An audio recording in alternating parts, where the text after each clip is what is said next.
Hi everyone, welcome back to our channel. So today in this video I'm going to quickly show you how to pay with PaySafe on Supercell Store.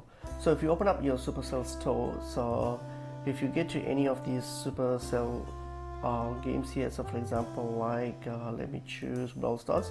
Okay, so for example here, so if I go to any of these stores here, so if you want to make a purchase, simply add an item to your cart. So for example here I'll just add this to my cart, and then I'm going to get to my cart here.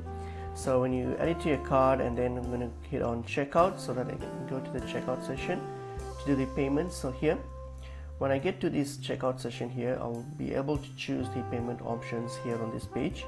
So what I'm going to do, so if I'm going to use my PaySafe, the only way I can do this is by using my PaySafe card.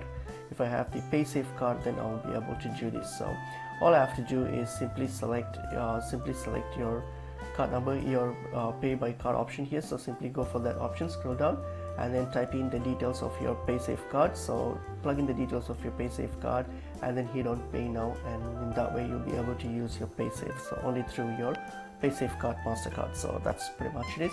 Hope this video and information was helpful. I will see you in another video. Thank you.